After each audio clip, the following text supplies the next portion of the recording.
introduction. You could be my public relations man anytime. It's always very flattering to be asked to give a commencement address at a graduation ceremony.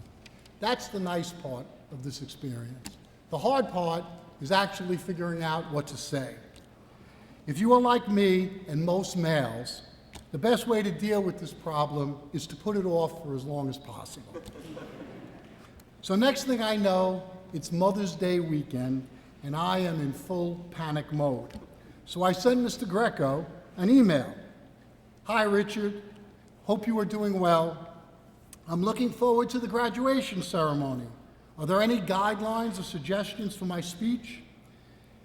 And here is what I get back in very professorial fashion. 3 bullet points. Your speech should be 10 to 15 minutes. 13 minutes is perfect. Okay, I could do that. Talk about yourself, your career, your experience in high school and in college. Okay, I can do that too. And finally, number 3, be inspiring and give some great career advice. Well, like the song by Meatloaf says, 2 out of 3 ain't bad. And graduates, if you don't know who Meatloaf is, ask your parents. Better yet, ask your grandparents. As I thought about my speech tonight, I decided to take Mr. Greco's advice and talk about myself, not because I'm such a great role model or fascinating person, but because 48 years ago, almost to the day, I was you, and today is all about you. So let's go back in time and allow me to share with you some of my life lessons. 48 years ago, my high school, Cardinal Spellman in the Bronx, where I love, was not that much of a different place than Montfort is today. Spellman, like Montfort, was a place where expectations were high and hard work was rewarded. As a graduate of Spellman, just like Montfort, you were expected to make a difference in the world. That was true 48 years ago, and it is true for all of you today. When I graduated high school, I was well prepared for my immediate college future. For me, I was going to Stony Brook University, and I was enrolled in the pre-dentist program. I was going to be a dentist. That dream died very quickly after a couple of difficult biology and chemistry courses. And I wound up transferring back to the Bronx to Fordham University with my family around me, where I found myself and my future career majoring in finance and accounting. So life lesson number 1, as you enter college, you will not have all the answers to life's questions or your future career. Life is a journey, and college is a chance for you to explore those choices. And coming home to your family to figure things out is always a good idea. Continuing this journey back in time, it's now September 1978, my senior year at Fordham University. It's the first week of classes, and I am taking a theology course with an older Jesuit priest who has a reputation for being an easy grader. So the class, of course, is filled with seniors. With about 10 minutes to go in the first class, the Jesuit professor dismissed the class and asked the seniors to stay. He talked to us about how important our senior year was. He said, as Fordham graduates, just like here at Montfort, it expected that we would be leaders that make a difference in the world. It was a very inspiring talk, and he closed his comments with a quote from St. Ignatius, the founder of the Jesuit order. The quote was, "Go forth and set the world on fire." I really liked that quote. It sounded like something Bill Belichick would say to his football team right before they went out to play the Super Bowl. I had no idea what it meant, but I wrote it down in my notebook anyway. Then I raised my hand and I asked that old priest, "Father, what does this quote, 'Go forth and set the world on fire,' really mean?" And in typically frustrating Jesuit fashion, he said to me, "Young man, that's what you need to figure out." So I rolled my eyes and I headed to my next class. That same day, the business school was having a meeting for all seniors, preparing us for our upcoming campus interviews with the big banks and accounting firms. A senior partner from Price Waterhouse was talking to us about the importance of having a career and a life plan. Like all accountants, he was very detailed and laid out all the important questions. What are your goals? What do you want from life? What do you want to accomplish in your career? How much money do you want to make? It was a good talk, and if you think about it, we put together all sorts of plans for everything we do in life, but I would argue most of us don't have a plan for our lives. Think about it. You get a project for your English class, you put together a group plan to complete it. You decide to coach your sister's 6th grade basketball team. You put together a plan for practice and your game strategy. But when it comes to our lives, too many of us just let life happen to us, making decisions only when we're confronted with problems or challenges. That is not a way to be successful. I decided that was not going to be me. So I went to work on my life plan. My top priority at that time was to get a job and make some money.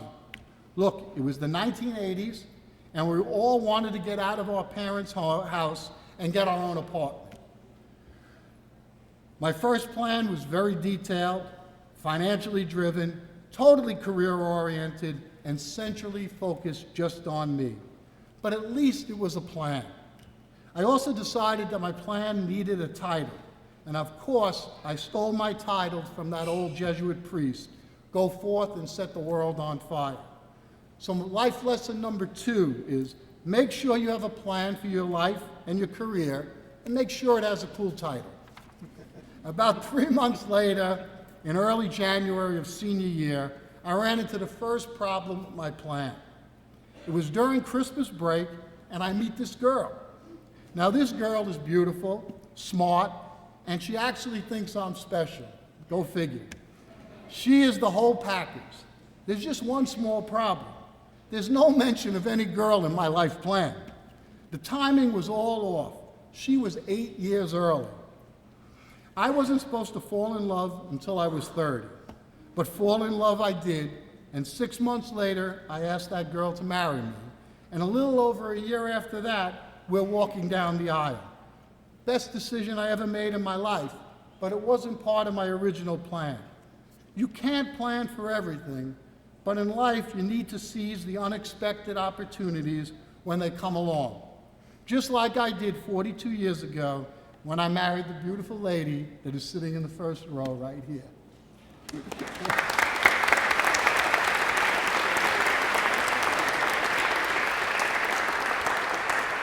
So, life lesson number 3, be open to change. Make sure your life plan is flexible so that you're able to take advantage of the amazing opportunities that will come your way. Once I started working, about 5 years after graduation, I recognized another shortcoming with my life plan.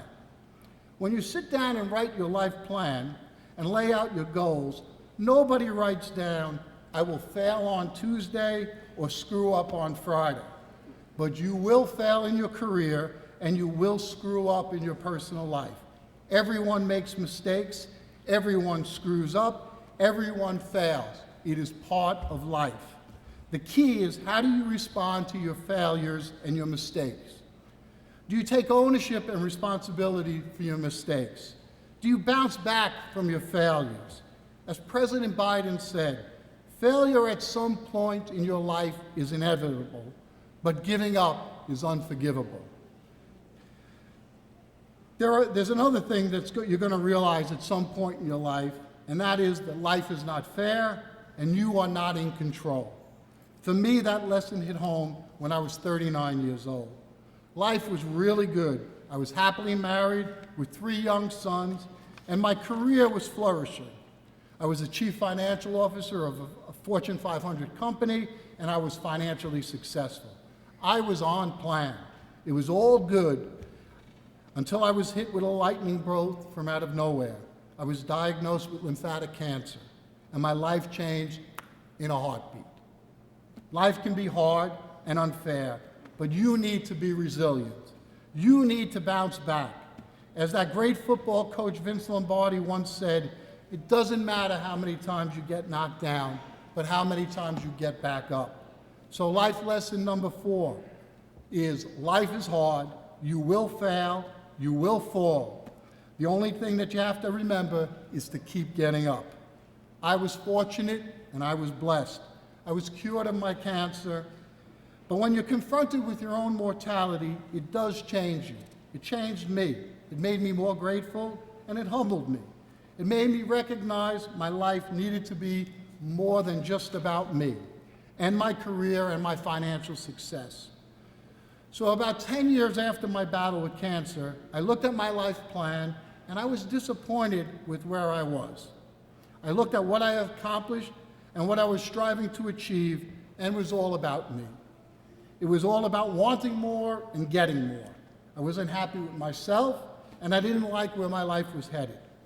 Whenever I'm dealing with a life problem or challenge, I go to church. Besides just going to Mass, I visit church often. It's the only time I can hear that inner voice, that voice of God. I'm not sure if you know this, but God has a Bronx accent, just like me. Anyway, it's now 2005. I'm sitting in St. Patrick's Cathedral, feeling really sorry for myself. I'm down and I'm confused. I'm not happy where my life is going, and I'm asking myself the question, what do I want from life? And in my mind, I hear this voice with a Bronx accent say to me, you're asking the wrong question. So life lesson number 5, when you're going through life and dealing with issues, don't be afraid to talk to God, but make sure you're asking him the right questions about where your life is going. And it seems at that time, I was asking myself the wrong question. How could that possibly be? Okay, so I asked, what's the right question? And it hit me right between the eyes. The question is not, what do I want from life? The question you need to ask is, what is life asking of me? What is life demanding of me? So there I am in St. Patrick's Cathedral, waiting for the answer to the question. What is life asking of me? And there's just silence. The voice was silent. God can be so frustrating sometimes. I continue to sit there, and then in a flash it hits me. It was the same frustrating answer that the old Jesuit priest said to me back in my senior year in college. Young man, that's what you need to figure out. So that is my challenge to you, Montfort Academy class of 2003. Figure out what life is asking of you. What is life demanding of you? Just like that old Jesuit priest said to me 45 years ago. Montfort graduates, go forth and set this world on fire. Thank you, and God bless you and your family.